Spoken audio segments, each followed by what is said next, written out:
आने वाले अगले नेक्स्ट 7 डेज़ के लिए क्या है divine guidance.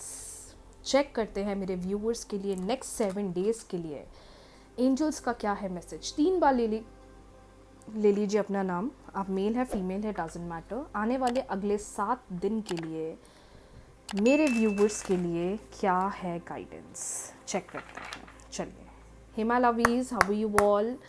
I hope you all are doing great. Check करते हैं आने वाले अगले 7 दिन मेरे व्यूअर्स के लिए कैसे होने वाले हैं। क्या है गाइडेंस, क्या है मैसेज जो यूनिवर्स आपको देना चाहते हैं next 7 days. Next 7 days ask your angels. Yes, there is something better. Okay, क्या आप उनमें से हैं जिनके दिमाग में कन्फ्यूजन चल रहा है? क्या आप उनमें से हैं जिनको समझ में नहीं आ रहा है कि मैं आगे क्या करूं? क्या आपके माइंड में ये एनर्जी चल रही है कि मुझे लाइफ में क्लैरिटी चाहिए, बट मैं अपनी लाइफ में एक ऐसे कन्फ्यूजन वाले स्टेज में हूँ कि मुझे नहीं समझ में आ रहा है कि मेरे लिए क्या सही है या मेरे लिए क्या गलत है? अगर हाँ, तो ये क्लियर मैसेज है कि एंजल से साइन सिग्नल मांगिए। अब एंजल से ये साइन मत मांगना कि मुझे 1111 दिखा दीजिए या मुझे 3333 दिखा दीजिए। कुछ ऐसा साइन सिग्नल मांगो जो आपको बहुत रेयर दिखता हो। एग्जाम्पल, यूनिवर्स अगर ये चीज़ मेरे लिए बनी है ना, तो आप मुझे कहीं से भी 2727 दिखा दीजिए। अब वो यूनिवर्स कहीं से भी दिखा देंगे आपको 2727। या एग्जाम्पल, यूनिवर्स अगर ये चीज़ जेन्युइनली मेरे लिए होने वाली है तो आप प्लीज़ मुझे ब्लैक बटरफ्लाई दिखा दीजिए, और वो नेक्स्ट 24 आवर्स के पहले ही आपको दिख जाना चाहिए। अब वो आपको अपनी आंखों के सामने दिख जाए, आपको अपनी स्क्रीन पर दिख जाए, मोबाइल की, टीवी की, डजंट मैटर, किसी वीडियो में दिख जाए, इट्स अ साइन, वो नेचुरली आपको मिलेगा। या यूनिवर्स अगर जेन्युइनली ये चीज़ मेरे लिए बनी है तो प्लीज़ आप मुझे वाइट कलर की कैट दिखा दीजिए। जब आप ऐसे यूनिवर्स से साइन सिग्नल्स मांगते हो और वो देते हैं, मैंने अक्सर लोगों को देखा है वो इतने नॉर्मल साइंस मांगते हैं जो उनको आम दिनों में देखने को मिल जाता है।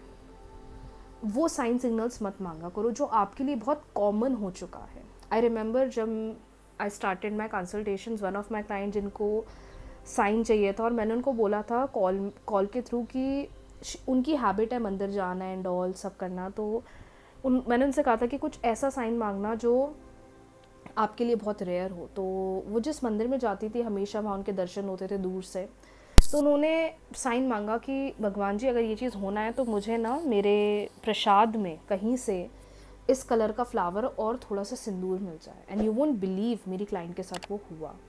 ये बात है 2023-24 की। आप मेरे पुराने वीडियोस चेक कर सकते हैं जहां मैंने इस बारे में भी बहुत लोग को बताई थी। इवन मैंने इंस्टाग्राम पर भी स्टोरी डाली थी। तो आप लोग भी ऐसे साइन सिग्नल्स मांगा करिए जो रेयर है, जो कॉमन है। लाइक 1111 तो मुझे रोज़ ही दिख जाता है तो वो साइन नहीं मांगना है, या मुझे 444 दिख जाता है तो वो साइन नहीं मांगना है। कुछ डिफरेंट मांगो, एकदम यूनिक भी मत मांग लेना। वैसे यू नेवर नो, यूनिवर्स है, कब कहाँ साइन दिखा दे क्या पता।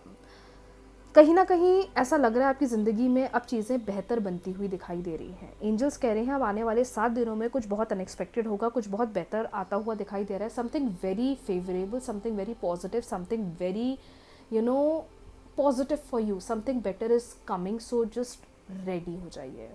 मोर ओवर, अगर आपके के मन में कोई क्वेरी क्वेश्चन है तो उसके लिए येस का साइन आया है। अगर आपके मन में कोई येस और नो का क्वेश्चन था जब मैंने रीडिंग स्टार्ट करी, अगर आपके मन में कोई क्वेश्चन था एंजल से पूछने के लिए, तो उसका आंसर भी आपके लिए येस आया है। तो ये आने वाले अगले 7 डेज़ की एनर्जीज़ हैं। आने वाले अगले 7 डेज़ में किसी प्रकार का कोई कन्फ्यूजन है तो डाउट नहीं करना है, सिर्फ यूनिवर्स से साइन मांगना है और फिर देखो आपको कैसे चीज़ों के प्रति क्लैरिटी मिल जाएगी। चलिए बढ़ते अगले गाइडेंस की तरफ। आने वाले अगले 7 दिन आपका रिश्ता कैसा होने वाला है, आपका रिलेशनशिप कैसा रहेगा, किस तरफ बढ़ रहा है आपका रिलेशनशिप, हस्बैंड वाइफ है, गर्लफ्रेंड बॉयफ्रेंड है या एक्स पार्टनर्स हैं, what ever it is, think about your special person. In next 7 days आपके रिलेशनशिप की एनर्जी फ्रीक्वेंसी कैसी होने वाली है, आपके रिलेशनशिप की फ्रीक्वेंसी कैसी होने वाली है।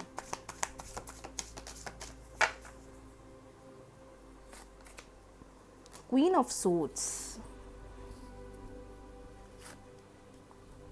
Queen of Pentacles, King of Pentacles, the World, oh my God, the Magician. सब कुछ पॉसिबल है, everything is possible, just manifest it, believe रखिए। पहली बात, कोई थर्ड पार्टी सिचुएशन है, कोई थर्ड पार्टी का इन्फ्लुएंस है, कोई थर्ड पार्टी की वजह से प्रॉब्लम हो रही है, कोई थर्ड पार्टी का इन्वॉल्वमेंट रिलेशनशिप में बढ़ रहा है, अब आपको उसमें चेंज दिखेगा। ये प्रेशर थर्ड पार्टी सिचुएशन का या ये जो नेगेटिविटी चल रही है थर्ड पार्टी की, आई कैन सी कि अब वो चीज़ ख़त्म होती हुई दिखाई दे रही है। नाउ अब वो टाइम आने वाला है in next 7 days, I would say कि you will see more initiative, more approach, clarity from your partner side. वो पर्सन जो थर्ड पर्सन के इन्फ्लुएंस पे बैठे रहते थे या कुछ बोलते नहीं थे या स्टैंड नहीं लेते थे या रिलेशनशिप के लिए कुछ कह ही नहीं पाते थे just because of the influence. अब वो फैमिली हो सकती है, सिस्टर हो सकती है, कोई फ्रेंड हो सकती है, कोई कलीग हो सकती है, उसकी वजह से आपको लगा होगा कि आपके पार्टनर या पर्सन कभी कुछ कहते ही नहीं है, कुछ बोलते ही नहीं है। वो चीज़ अब ख़त्म होगी। दूसरी सिचुएशन यहाँ बहुत पॉजिटिव दिख रही है और वो ये दिखाई दे रही है कुछ ना कुछ अनएक्सपेक्टेड ट्रैवलिंग होने वाली है। रिलेशनशिप में मीटिंग होगी, लॉन्ग डिस्टेंस रिलेशनशिप है, मीटिंग होगी।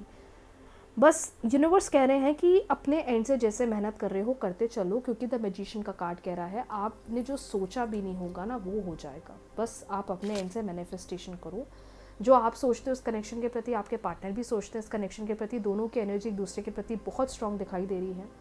और आने वाले टाइम में ये जो थर्ड पार्टी का इन्फ्लुएंस है ये ख़त्म होगा और रिश्ते में अपने आप पॉजिटिव ग्रोथ बनती हुई दिखाई दे रही है। और इसका रीज़न है आपके पार्टनर का स्टैंड लेना, इसका रीज़न है पार्टनर का डीप डाउन चीज़ों के प्रति रियलाइजेशन कराना। देखो कह रहे हैं ना universe, something better is coming, कुछ बहुत अच्छा, कुछ बहुत बेहतर आपकी ज़िंदगी में आने वाले समय में आपको देखने को मिलने वाला है। तो आप जिस तरीके से अपनी मेहनत कर रहे हैं, मैनिफेस्टेशंस कर रहे हैं, उसी को कंटिन्यू रखिए, क्योंकि you will see more approach, you will see more changes. If you are single, आपकी ज़िंदगी में कोई न्यू पर्सन आने के चांसेस हैं। If you are single, there are chances कि आप किसी से मिल सकते हो, मे बी सोशल मीडिया के थ्रू, अनएक्सपेक्टेड ट्रैवलिंग के थ्रू, लेकिन कहीं ना कहीं now the connection is going to get very better. और सबसे बड़ी बात ऐसी लग रही है कि आप दोनों इस रिलेशनशिप की रिस्पॉन्सिबिलिटी उठाते हुए, इस रिलेशनशिप को आगे लेकर जाते हुए, इसके लिए स्टैंड लेते हुए मुझे दिखाई दे रहे हो, जो इस रिश्ते की सबसे बड़ी खूबसूरती मुझे दिखाई दे रही है। तो it's going great and it will be better in the near future in next 7 days। So keep on manifesting, keep on trying. बहुत जल्दी मिलते हैं नई रीडिंग के साथ, नए गाइडेंस के साथ, नए वीडियो के साथ। तब तक के लिए रीडिंग्स को क्लेम कर लीजिए, वीडियो को लाइक कर लीजिए, चैनल को सब्सक्राइब कर लीजिए, बेल आइकन प्रेस कर लीजिए। बहुत जल्दी मिलते हैं नए वीडियो के साथ, नए गाइडेंस के साथ। Thank you so much everyone. Radhe Radhe.